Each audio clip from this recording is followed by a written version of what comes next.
आज इस संसार में लोग मतलबी हो गए हैं, जाति धर्म में बढ़ गए, तब से हम लोग स्वार्थी हो गए। आज आप लोग गरीबी को नजदीक से देख रहे हैं। मैं खुद एक गरीबी को नजदीक से देखा। पिताजी मछली मारते थे, दादाजी मछली मारते थे, ऐसे घर में मेरा जन्म हुआ।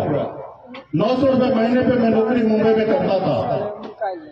अब वहां से आकर मैं यहाँ पर आप लोगों के हक अधिकार के लिए मैं काम कर रहा हूँ।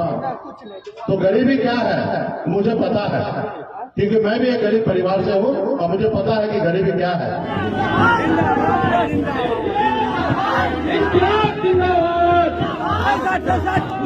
करने के लिए जा रहे हैं, चल नहीं रहे। फीता काटने के लिए वहाँ 4 कैंची की व्यवस्था की गई है।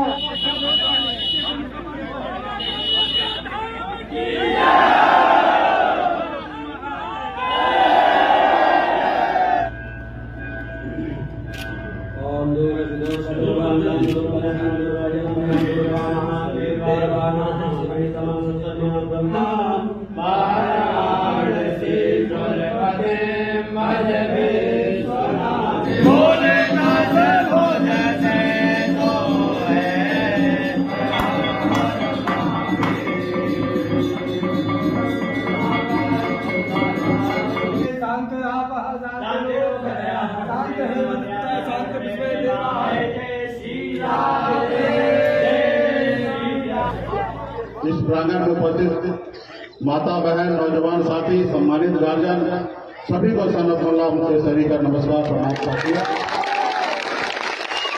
आज हम लोग भोला बाबा के दरबार में उपस्थित हुए हैं और यहाँ पे शिवलिंग का स्थापना हुआ है और हम लोग हिंदू धर्म में सनातन धर्म में जन्म लिए हैं और जब जन्म लेने के बाद जैसे होश संभाले, हमारे पूर्वज ने कहा कि आप हिंदू धर्म में जन्म लिए, सनातन परिवार में जन्म लिए और हम लोग हमेशा श्रद्धा से हर देवी देवता को मानते हैं।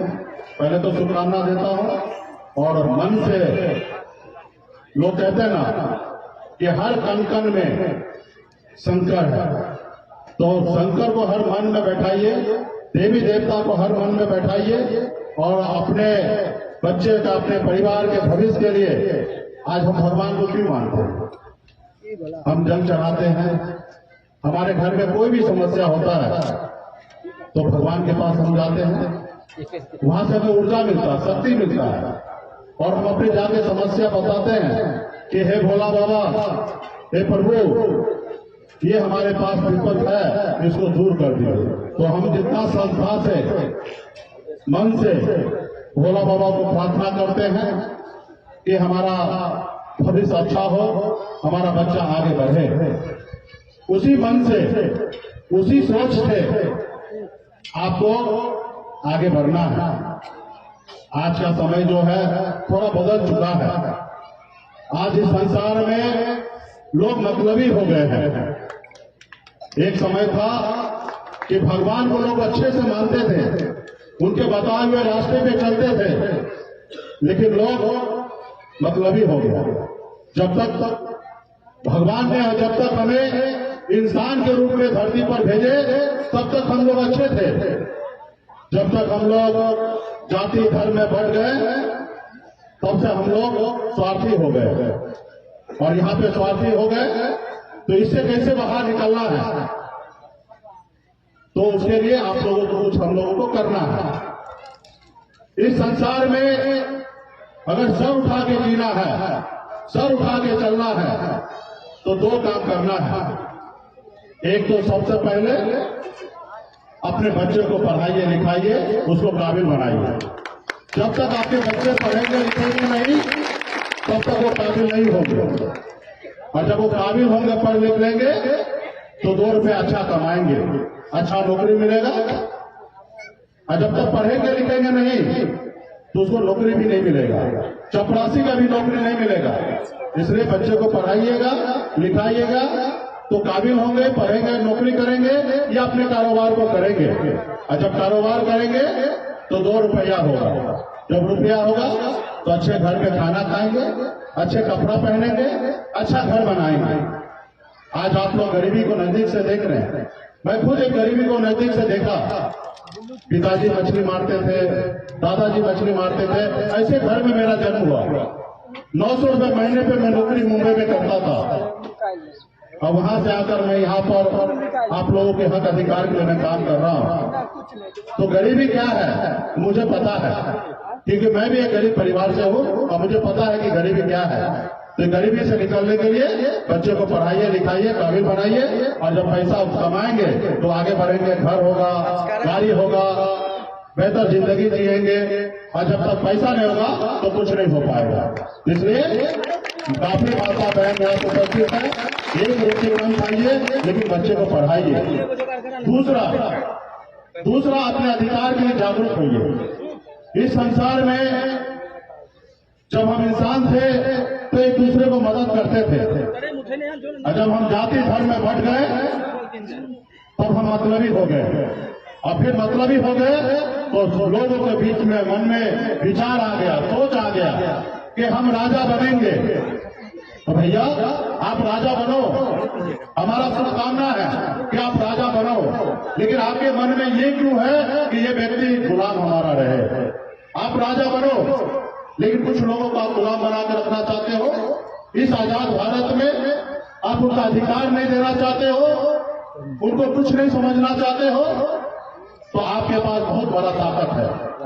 बाबा साहब अम्बेडकर ने आपके पास वो ताकत दिए हैं, वो शक्ति दिए हैं कि आपके पास वो ताकत है कि एक देश के प्रधानमंत्री को आप चुनते हैं। वो आप कैसे चुनते हैं? आपके वोट से चुना जाता है देश के प्रधानमंत्री। राज्य के मुख्यमंत्री आपके वोट से चुना जाता है। एक विधायक, सांसद या एक मुखिया हो या एक वार्ड हो, वो आपके वोट से चुना जाता है। लेकिन क्या हो रहा है? आपका वोट और आपके वोट से वो प्रधानमंत्री बनते हैं या मुख्यमंत्री बनते हैं या विधायक बनते हैं या सांसद बनते हैं, और क्या होता है? चुनाव जीतने के बाद वो आपका मालिक बन जाते हैं। आपको उनके पीछे पीछे भागना पड़ता है। ये आज का समय है। तो इस समय में फिर आपको क्या करना है? आपको अपने लोगों को आगे बढ़ाना है। जब आपके पास वोट का ताकत है तो फिर अपने लोगों को आपको बढ़ाएंगे, और फिर जब अपने लोगों को बढ़ाएंगे तो आपका काम होगा और आपका हर समस्या का हल होगा। आपकी देश में उदाहरण के तौर पर देख लीजिए, आदरणीय श्री लालू प्रसाद यादव जी आज मजबूत हुए, उनके लोग उनके साथ दिए। बिहार में 15 साल मुख्यमंत्री रहे और उन्होंने जितना हो सकता उतना काम किए, खास करके गरीब समाज के लिए। उत्तर प्रदेश में मुलायम सिंह यादव जी, बहन मायावती जी या नीतीश कुमार जी, तमाम ऐसे लोग जो गरीब है, पिछड़े समाज से आए हैं, वो हमेशा गरीब के हक अधिकार के लिए संघर्ष किए और लड़ाई लड़े हैं। ऐसे लोगों को जो वर्षों से आपके पूर्वज को और आपको गुलाम बना के रखा था, अपने पैरों तले दाब के रखा था, वो नहीं चाहेगा कि गरीब का बेटा आगे बढ़े, वो अपने पैर पे खड़ा हो जाए और ये समाज में से भी कोई बड़ा नेता बन जाए। हमेशा उनको परेशान करने के लिए लगा रहेगा। गीता जब का उदाहरण मेरे ऊपर देख लीजिए। मैंने एक गरीबी से लड़कर 900 रुपये महीने पे नौकरी करके पैसा कमाया। मैं बिहार में जब आया तो मैंने देखा कि लोग चांद पे घर बनाने के लिए सोच रहे हैं, लेकिन हमारे लोगों के लिए इस धरती पे रहने के लिए घर नहीं है। और तब हमने निर्णय लिया कि मुंबई के ऐशो आराम जिंदगी को छोड़कर और मैं बिहार में अपने लोगों के हक अधिकार के लिए मैं लड़ाई लड़ूंगा। और मैं लड़ाई लड़ने के लिए आया तो तमाम पूरे बिहार के निषाद ने हमें साथ दिया, सहयोग किया और हमें अपना नेता माना। और फिर हम लड़ाई लड़कर 2020 में कामयाबी पाया और बिहार में हमने मंत्री बना, और आपके सहयोग से बिहार में हमने सरकार बनाया। पहली बार 75 साल के बाद पहली बार बिहार में एक इतिहास बदला, एक निषाद मल्ला का बेटा ने बिहार के मुख्यमंत्री बनाया। आज आपके समर्थन से 2020 में मुख्यमंत्री बने, और उस मुख्यमंत्री बनने के बाद हम भी उस विभाग में, उस सरकार में मंत्री बने और अपने दम पे बने, और आप सबके सहयोग से बने थे। उन्होंने हमारे पर कोई मेहरबानी नहीं की है, आपके सहयोग से बने, लेकिन आपके दुश्मन कितना मजबूत है, चालाक है, आपका विधायक को खरीद लिया, उस सरकार से बाहर कर दिया जो सरकार आपने बनाया था। आपके पास भी गलत बहुत सारे ऑफर आया कि आप इनको छोड़कर हमारे साथ आ जाइए, आप डिप्टी सीएम बन जाइए, आपके सब विधायक को मंत्री बना देते हैं। लेकिन हमने एक लव के वंशज हैं, हम जुब्बा सैनिक जी के वंशज हैं, हम ईमानदारी के रास्ते पे चलना चाहे और अपने लोगों के हक अधिकार के लिए लड़ाई लड़ने लगे तो लोगों को लगा कि मुकेश सहनी बहुत तेजी से आगे बढ़ रहा है, इसको रोको, नहीं रोकोगे तो कल शायद हो सकता है बिहार में मुख्यमंत्री बन जाए। अपने हिसाब से चलेंगे क्योंकि इसका समाज इनके साथ जुड़ने लगा है, इसको रोको, अगर नहीं रोकोगे तो इसका समाज आगे बढ़ जाएगा। तो एक षड्यंत्र के तहत उन्होंने आपका विधायक को खरीद लिया, जिस तरीके से क्लब के अंगूठा ले लिया गया था उसी तरीके से षड्यंत्र के तहत आपके विधायक ले लिए और आज फिर से आप रोड पे आ गए, फिर से आप संघर्ष करने लगे। आज हमारे पास मौका था कि अपने समाज के लिए, गरीब लोगों के, पिछड़ा समाज के लिए, दलित के लिए आज हक अधिकार के लिए संघर्ष करते, लड़ाई लड़ते। आज बिहार में हर साल 2.25 लाख करोड़ का बजट बनता, खजाना है, उस खजाना में से निकालकर ये कोशिश ऐसे क्षेत्र में लोगों के विकास के लिए खर्च करते। लेकिन उन्होंने देखा कि नहीं, ये गुलाम है, इसको गुलाम बना के रखो, इसको मालिक बनने मत दो, और उन्होंने आपके साथ विश्वासघात किया।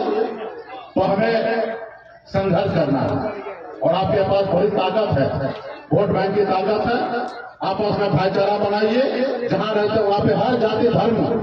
आज देश में आज हमारे बच्चे के लिए पढ़ रहे हैं, लेकिन सरकार उसके लिए हॉस्पिटल नहीं बना रहे हैं। आज देश में हमारे लोग पढ़ लिख नहीं रहे हैं, उसके लिए स्कूल की व्यवस्था नहीं कर रहे हैं। लेकिन आज देश में राजनीति कैसे हो रहे हैं?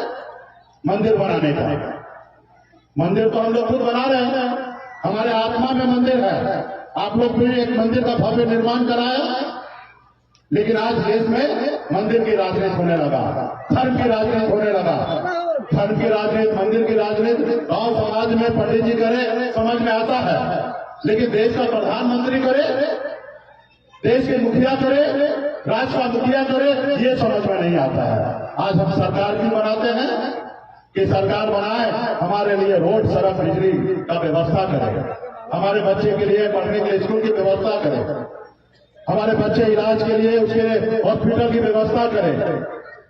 लेकिन आज वो सरकार कहीं ना कहीं अपने एजेंडा से, अपनी बातों से भटककर आज कहीं ना कहीं धर्म की राजनीति करने लगा है। इसलिए साथियों, आपको जागरूक होना पड़ेगा, आपको समझदार होना पड़ेगा और इसके लिए आपको पढ़ाई लिखाई करना पड़ेगा। आज मैं भी एक मछुआरा परिवार में जन्म लिया ना, आज थोड़ा पढ़ा लिखा, मुंबई जैसे शहर गया, मैंने देखा जिसे अपने लिए नहीं जिया जाता है। हम आज इस संसार में आए हैं, 50 साल, 60 साल, 70 साल, 80 साल रहेंगे, बहुत रहेंगे 100 साल, इससे ज्यादा इस धरती पे हम नहीं रहेंगे। इस धरती पर हमारे लोगों के लिए अगर जरूरतमंद है उसके लिए काम करना है। आज मैंने मुंबई के ऐशोआराम जिंदगी, घर परिवार को छोड़कर आज आप लोगों के लिए है, आज मेहनत कर रहे, संघर्ष कर रहे हैं। आज बिहार में लोगों को मानने, जानने लगे, पहचानने लगे कि बिहार में निषाद समाज भी कोई जाति है। पहले इसको जानते भी नहीं थे, पहचानते भी नहीं थे, इनको नोटिस भी नहीं करते थे, लेकिन आज जानने लगे, पहचानने लगे। आज बड़े बड़े लोग, पॉलिटिकल पार्टी आज डरने लगे। तो इसलिए साथियों, आपके पास वो ताकत है कि आप अपनी भलाई कर सकते हैं, आप संघर्ष कर सकते हैं। आज बंगाल में, दिल्ली में निषाद को आरक्षण मिल रहा है, एससी का दर्जा बड़ा प्राप्त है, लेकिन आप और हमने आज 50 साल पहले संघर्ष करते तो आज आपका और हमारा भाई एससी का दर्जा मिल जाता, आज हमारे समाज में भी कलेक्टर होता, बड़े बड़े अधिकारी होता, आज हमारे साथ के साथ अन्याय करता तो हम भी हर जगह जाके लगा देते। लेकिन आज हम वो एससी में नहीं है, जबकि हमें संविधान में एससी में रहने का अधिकार है, लेकिन सरकार ने माना नहीं, किया नहीं। तो आज हम लोग को संघर्ष करना है और लड़ाई लड़ना है, और जब लड़ाई लड़ेंगे तो जरूर पूरा होगा। लड़ाई लड़ेंगे, सामने वाले को कहेंगे, वो करेंगे, नहीं करेंगे तो उसको बदल के उस जगह पे हम पहुंच जाएंगे। और उस जगह पे पहुंचने में कोई पैसा की आवश्यकता नहीं है, उस जगह पे पहुंचने के लिए वोट की आवश्यकता है। जैसे आपने वोट दिया 2020 में, आज हम मंत्री बने। अब बिहार के मुख्यमंत्री नीतीश कुमार को हम नीतीश कुमार बनाए आपके वोट से। तो खैर आप लोग ये सारे चीजों को ध्यान में रखिए, संघर्ष कीजिए। समय आएगा, बीच बीच में आप लोगों के बीच में आते रहेंगे। पार्टी के सभी कमेटी के सभी सदस्य अपने अपने तरीके से काम कीजिए और आपस में भाईचारा बनाइए। और हम लोगों को धर्म के ऊपर लड़ाई नहीं लड़ना है। हम जनप्रतिनिधि से एक ही उम्मीद करना है कि हमारे बच्चे के लिए स्कूल बने, हमारे बच्चे के इलाज के लिए हॉस्पिटल खुले और अपने हक अधिकार के लिए जागरूक होइए, अपने हक अधिकार के लिए संघर्ष कीजिए, लड़ाई लड़िए।